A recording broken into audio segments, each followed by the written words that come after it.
Hello everybody, this is Tip Top Gaming here today with another Magic the Gathering video. In today's video, I'm going to be playing some Brawl on MTG Arena.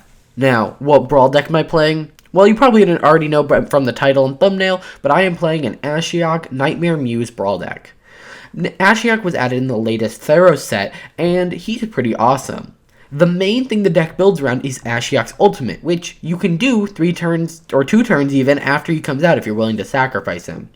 It's a -7 and it says, you may cast up to 3 face-up cards your opponents own from exile without paying their mana cost. So the idea here is that everything in the deck exiles something, or I pick a card from their hand and exile it, or, so many things, or I exile a creature straight from the battlefield, and then Ashiok is able to recast those. On top of that, Ashiok's +1 allows him to create blockers so he doesn't get hit, so he can get to his ultimate, and those blockers allow him to mill more, or put more into exile, which then allows him to get really good cards. So generally, how this deck wins is with its opponent's cards. Now, I've prepared a couple gameplay examples for you, and there'll be a deck list in the description down below if you want to check it out. It's actually a really fun and very surprisingly powerful deck, so why don't we jump right into the gameplay. Alright, so jumping into our first game, we are playing against a Teferi deck, which is generally not a super fun deck to play against, because they're generally running lots of counter magic and just meh. Now, in my hand, I have some very decent things. First off, I have the Black Demigod. I can't think of his name, and it's kind of blurry. Temerit, sorry. I have him, he's really awesome. Not only is he a super defensive creature, so he can easily block for Ashiok, but he also has the ability to pay 2 to exile 2 cards from graveyards, which synergizes wonderfully with Ashiok. Along with that, we have Soul Guide Lantern in our hands, Atrata, Murder's Rider's just nice, a nice murder spell, and then we have Atris, Oracle of Half-Truths. I don't know if that card really fits in the deck that well, but it's a very interesting card that I really wanted to test out. And I think it generally works really well, because most of the time, you're at least replacing the card in your hand and getting a creature, so it works out pretty well. You'll also notice in this deck I'm running Karn's Bastion, and that's just in case my opponent's running a very creature-heavy deck, it's possible that I'm able to proliferate Ashiok up, faster to his ultimate, so that, I can win out of nowhere without them expecting it, or, just, it adds some more dynamic gameplay, and since it's a singleton deck, I'm able to afford that land slot for something like, Karn's Bastion, even though it makes colors mana. But either way, so here I have to choose between Erebos' Intervention and the 2 random cards. I actually prefer the 2 random cards here because, well, Yarick's Friend Lurker, Erebos' Intervention's a great kill spell, but I don't really need that right now. I have 2 cards that can deal with things in my hand, but what I'm able to do is I'm able to get out Ashiok and not have to worry about him dying because he's able to create that Nightmare, which is such a powerful ability, and he wastes his whole, but he spends his whole turn just casting that one spell, basically, and I'm able to use Cling to Dust, which is a card that seems to always pop into my hand, but it allows me to exile things and either gain life or draw cards, and so at this point I'm able to just exile that to draw a card, and that works, again, really well with Ashiok. A lot of exile stuff was printed in Theros because of Escape, as a counter to Escape, and so it really boosts the Ashiok deck here. Now, again, I'm able to create another 2/3, I'm able to get out Atrata, which is very powerful in the fact that it is a secondary win con, technically. If I can get her out 3 times and attack 3 times, I win. On top of that, she does exile creatures, so she's also a removal spell, and she also synergizes with Ashiok's ultimate. Now, you'll notice at this point, I could ultimate Ashiok next turn if he doesn't do anything about it. He plays a 5/5, and I end up making a mistake somewhat later on here, but you'll see what I decide to do is I decide to attack with my 2/3s to see if I get any really awesome cards into his exile zone. He blocks with this, and he double blocks here, which I don't know if I would have necessarily done that because it just gives me the choice. But I guess then it kills it. But whatever. I play Cavalier of Night to kill Sarah's Guardian. What I probably should have done is just use Atrata to exile it. Instead, what I do is I throw out Temerit, and then I use Soul Guide Lantern to exile the Sarah's Guardian now. And next turn, I'll be able to ultimate Ashiok without killing him, which really isn't that big of a deal. It would almost be better to kill him because I could just recast him with the mana I have available.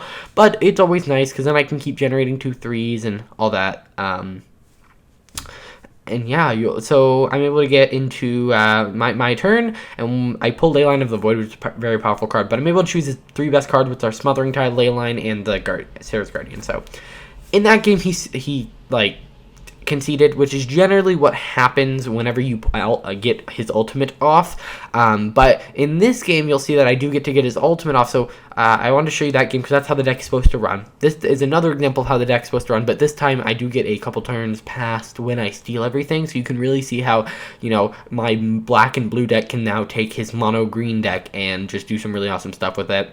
On top of that, I don't run that many spells. I know I have Cry the Canarium in my hand, so his commander really isn't that scary to me.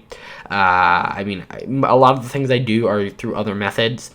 Now, he plays this Acronian Games thing, which is actually really cool. I like the card, but also it kills itself in the end, which technically means that I'm able to get it back if I exile it and get it with Ashiok, which is pretty cool.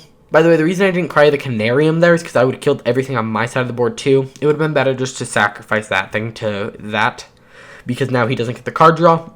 Now I'm able to get Ashiok out already, which is very powerful, because I basically get now a creature a turn, which is good, because there is a couple things that are very sacrifice heavy, but he Wicked Wolves and kills it, which is very unfortunate, but I am able to play make the Nightmare.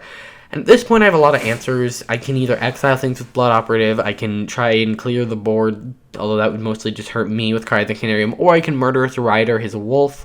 But I decide, you know what, I'm not going to Murderous Rider his wolf. I'm going to Murderous Rider his Feasting Troll, because that's really crazy. But then I'm able to use Temerate at instant speed to exile both the Saga, which just died, and the Troll, because the Troll can actually return from the graveyard if he sacrifices the food. But since I'm able to remove it at instant speed, it removes that ability from him. It also gives Ashiok the ability to do it. Now, I don't know why he attacked here. I can kill his 1/1, which then allows me to actually exile more cards, and I can easily block his 3/3 without any consequences. So him attacking really doesn't make that much sense. I mean, I guess he's just trying to be desperately stop me from getting my ultimate off. I played that to exile the card, and I exile it, because that's my whole goal, and then I ultimate. Now, I should have probably attacked with the 2/3 to exile the top 2 cards, because maybe there's something I like, but here I get to cast Cavalier of Thorns, which allows me to put that land on the battlefield, the first Ironian Games, which is awesome, and the Feasting Troll, and I get to just do all of that. And so at this point, I have his best creatures, and I'm able to attack and exile more cards. Now it ended up being land, so it didn't end up mattering that I didn't attack, but that's one of the nice things, is you can attack with the 2/3, exile the top cards of their library, so even if they don't have anything good in their library, you might be able to just put something there the turn they get, you're about to ultimate, because they might be like, oh, I don't have anything that bad in my exile, so I don't really care if he ultimates, which I feel like is what happens a lot. And then on that turn, you can just exile a ton, because activating loyalty abilities doesn't cost mana. Now, he decides to concede after he realizes that all my things are pretty good. Now, this next game, I don't win in a very traditional sense, but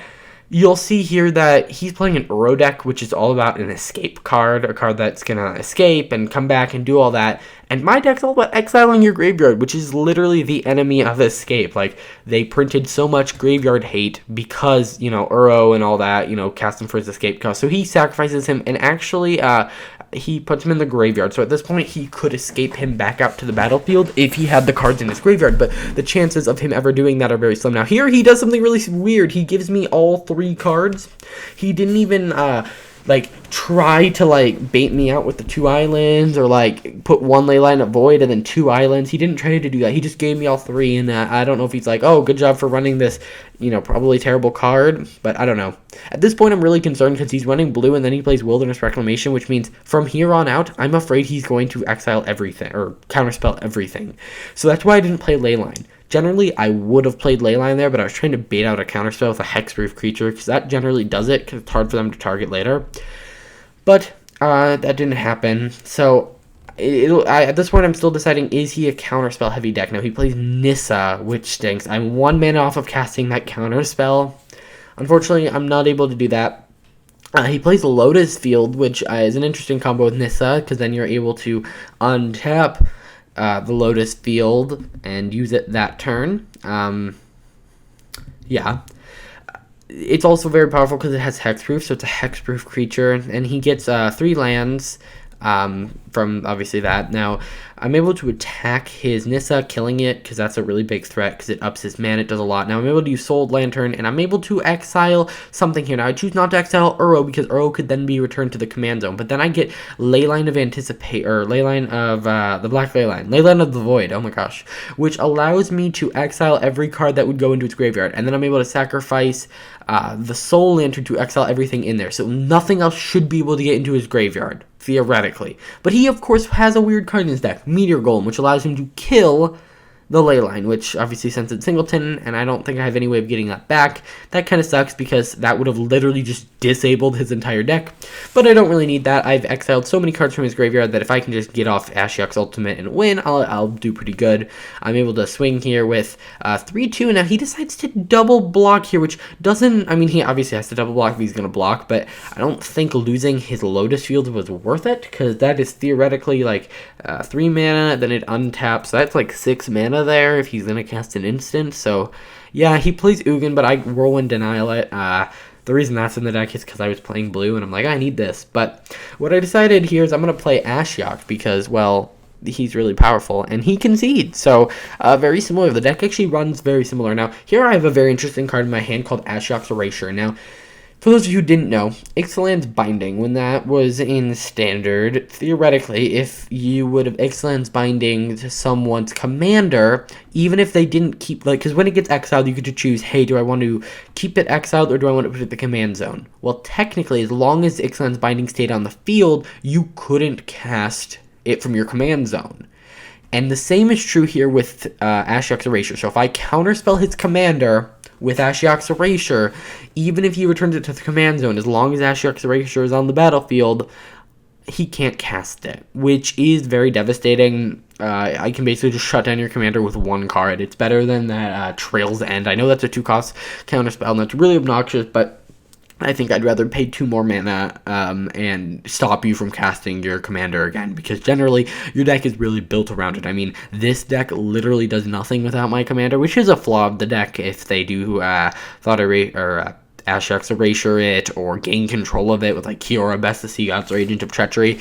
That could be a serious problem. Now, here I'm able to use Covetous Urge, and he obviously flashes something out. I decide I'm going to steal Awakening of Vitu-Ghazi, because it's going to create a 9/9, which is very cool.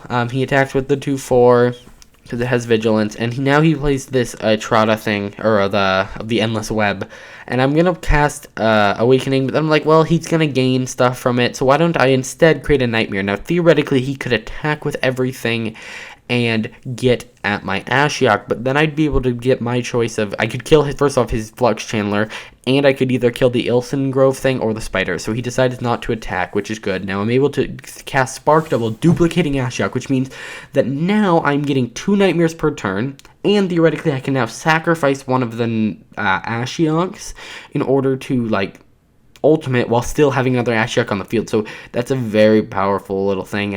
It's also really cool when you have the other Ashiok, the one that mills. That one is also very fun to spark double because you can just mill so much in 1 turn. Now he attacks with the 4/4, and what I decided to do is triple block here now.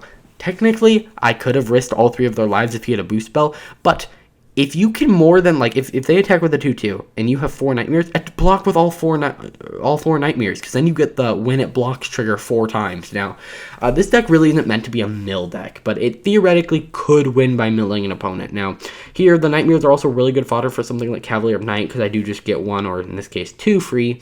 And here I don't activate Ashiok's ability, because if I get anything really crazy in exile, I'll just use Ashiok's ability. And I see that there is something crazy in there, and unfortunately I don't get to actually do it. I really wanted to cast that growth card, but yeah, that's how the deck works. It's a very fun deck. It relies on sealing your opponent's stuff, and it's not super controlling. I mean, I do run a couple counter spells, I run kill spells, but I feel like if you're running a blue-black deck, you're going to be running those. I think it's really fun because your win con is the same every game, but it also changes because, you know, your goal is to get Ashiok up to, 7 loyalty, but you know, you might then end up winning the game with a big creature, with your opponent's combo, or you know, something very cool there. It also stops any graveyard shenanigans, and it's just a really fun deck to play. This is one of my more powerful Brawl decks, so if you want to check it out, please see the link in the description down below. I'll see you guys in the next video. If you guys like this, hit that like button, subscribe, and I'll see you guys next time. Bye.